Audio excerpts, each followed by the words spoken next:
est-ce qu'on part la science, qu'est-ce que c'est que la science? Une démarche scientifique, c'est d'aller du général vers le particulier ou du particulier vers le général.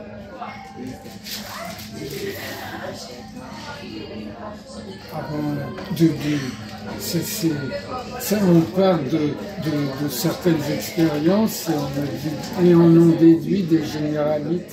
Attendez, dans le cas de la science, par exemple, l'autre jour on parlait des statistiques. Les statistiques, qu'est-ce qu'elles vont nous apporter, les statistiques? Ça va vous faire comprendre la notion de création d'ailleurs. Les statistiques, qu'est-ce qu'elles provoquent? On parle d'un ensemble et on arrive à quoi?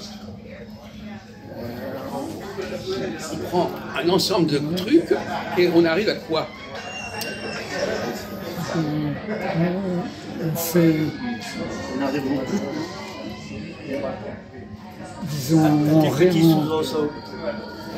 À des petits sous-ensembles. Prenez par exemple une population de 1 million de personnes. Vous faites les statistiques, ça donne quoi? Ça donne... Il y a un tri. Voilà, il y a un tri. Donc ce tri va donner quelque chose qui va être quoi? On part d'1 million, on est arrivé à combien là? Ouais, on réduit. On va réduire. Voilà. Eh bien, vous ne comprenez pas que votre truc de tout à l'heure, c'est exactement ça. Le créateur, il va réduire quelque chose qui était beaucoup plus compliqué au départ. Il va donner une forme à quelque chose qui n'avait pas de forme. La création, c'est donner de la forme à quelque chose qui n'a pas de forme. Et la science, c'est donner un résultat qui est beaucoup plus réduit que le point de départ. Donc le point de départ est toujours beaucoup plus confus, beaucoup plus informe que le point d'arrivée. On est d'accord? Disons que la science, elle établit des règles valables dans beaucoup de cas, général. Ouais, d'accord. Non, on ne parle pas de ça. C'est n'importe quoi ça. On nous dit, la démarche scientifique, on vous l'a dit, la démarche scientifique consiste à quoi faire? À réduire.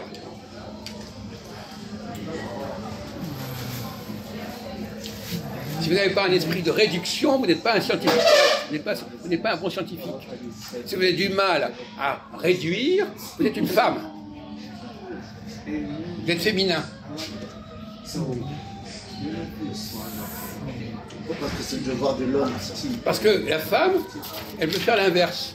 Elle passe de la réduction à l'ensemble. Et l'homme, il part de l'ensemble à la réduction. C'est pour ça que les femmes ne sont pas des bonnes scientifiques. Donc, effectivement, il y a les deux démarches qui peuvent échapper. Et vous, par exemple, vous avez une fonction assez féminine, c'est-à-dire les choses dont on parlait. Vous ne voulez pas admettre qu'il y ait quelque chose qui soit créé comme ça, qui soit une réduction par rapport à un ensemble beaucoup plus large. Vous voudriez que cet ensemble plus large soit le point, c'est le début, c'est l'aboutissement. Vous inversez, vous avez une inversion. Non, mais d'accord, ouais, disons qu'on arrive à faire des lois générales. Les lois générales qui sont réductrices. Ouais. C'est ça, non, mais c'est ça qui est paradoxal. Vous employez le mot général. Elles sont générales, mais elles sont en plein de côté réductrices. Disons qu'elles simplifient voilà. en étant fidèles malgré tout à la réalité. Bien entendu. Mais elles vont la simplifier. Alors voilà, elles vont simplifier. De la même façon, tout à l'heure, quand on parlait de la langue, passer de grande à grand, ça s'appelle comment? Une simplification. Voilà. La langue elle-même fonctionne sur le processus de simplification en français. Par exemple, vieille, comment on dit le masculin de vieille, c'est quoi? Vieux. Vieux, c'est simplifié par rapport à vieille, c'est plus court.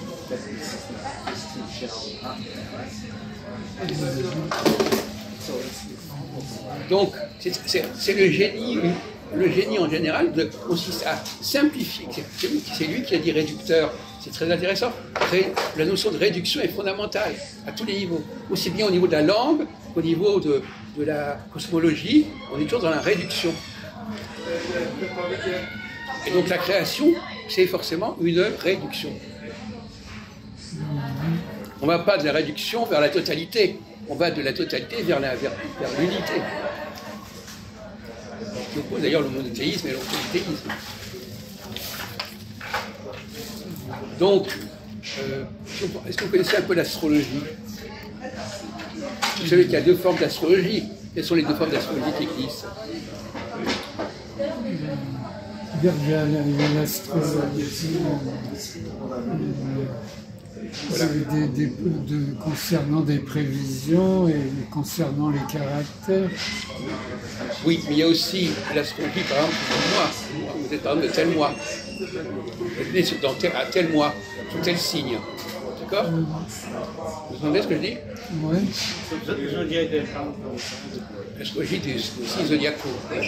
Et le thème natal, vous entendez parler des thèmes? Ouais, avec les planètes. Oui, on met la carte du ciel, etc. Bon. Quelle est la différence entre l'astrologie zodiacale et l'astrologie avec toutes les planètes? Quelle est la différence? Zodiacal, c'est notre...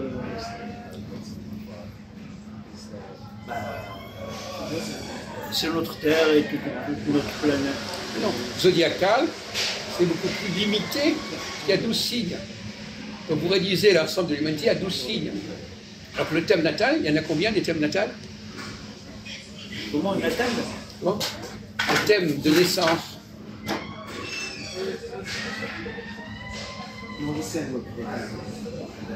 Il y en a combien?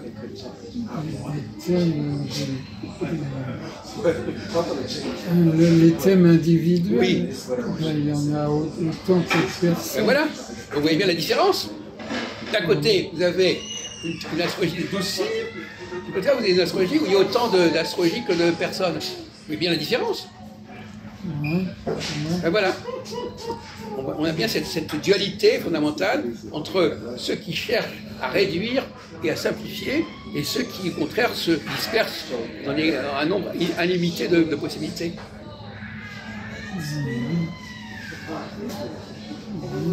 Alors, il y a des gens qui disent, c'est amusant, entre les astrologues, il y a ceux qui disent « Ah, mais cette astrologie zodiacale, ça ne faut rien du tout, il faut l'astrologie des individus. » Les gens qui veulent ramener l'astrologie à son point de départ, en quelque sorte, avant la réduction.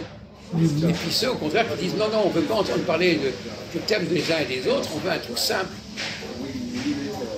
Alors la question de vous par exemple, est-ce que vous cherchez plutôt à compliquer ou à simplifier? Comment votre façon de fonctionner? Il ne faut pas compliquer les choses, c'est pas bon. L'inverse de simplifier, il vaut mieux simplifier. Oui. Mais je veux dire, judicieusement. Oui. Pas aller dans la simplification stérile. Parce que la complexification, c'est pas stérile. Bon, c'est plus stérile. Mais simplifier à l'excès, c'est dangereux. Par exemple, on va prendre un exemple simple, les hommes et les femmes. Est-ce qu'on a le droit de parler des hommes et des femmes? Oui, c'est deux sexes différents. Bah, c'est une simplification, ça. Réduire l'humanité à des hommes et femmes, c'est une simplification. Oui. Bon, alors qu'est-ce que vous en pensez de ça? Cette simplification? Non, mais c'est utile de faire la distinction. Bah, voyez bien. Puis il y a ceux qui ne veulent pas faire la distinction, justement. Qui ça, ceux qui disent que c'est pareil. Avec la théorie du genre. Là, oui, il y a n'importe quoi, l'égalité, etc. Actuellement, on a une mode actuelle. Non, mais d'accord. Il y a des gens qui ne veulent pas cette dualité, c'est trop simple pour eux, ça ne les arrange pas, et ils veulent complexifier. Et à mon avis, vous êtes plutôt dans la tendance complexification, vous, globalement. Hein. Il y a des gens qui ne veulent pas reconnaître qu'il y a des hommes et des femmes. Ou qui disent que c'est pareil, que ça n'a pas d'importance, que les différences sont secondaires. En réalité, c'est pareil, oui. Ouais. Vous n'avez pas entendu parler de ça? Ah ben si, c'est très à la mode. Non, mais même pas une question de mode. Est-ce que quand les gens parlent, est-ce que vous dites, ah oui, il dit ça parce que c'est un homme, il dit ça parce que c'est une femme? Ça se dit même pas, ça. Ça se dit plus. Est-ce que vous, on peut dire, vous parlez comme un homme ou comme une femme? Est-ce que les gens savent ce que ça veut dire qu'être un homme et une femme, à part de la côté anatomique? Demandez aux gens, ils vous diront, on ne sait pas. On ne veut pas savoir. Ouais, ça, on ne veut pas dire que quelqu'un parle comme un homme ou comme une femme. On ne veut pas faire de distinction. Oui. On fait des modes unisexes dans la Bible. Ça, c'est pas encore pire, ça.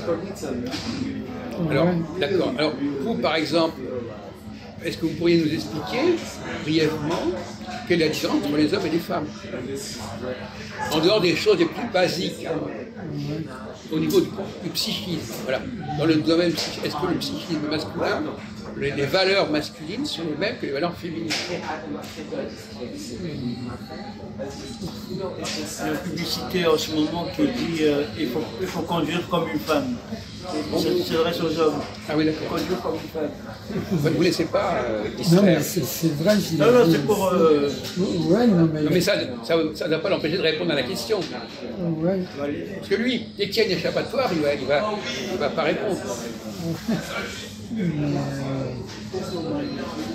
Ben, il y a des comportements typiquement féminins et d'autres typiquement. Est-ce que vous pouvez nous dire, vous nous en donner quelques échantillons, s'il vous plaît, Serge?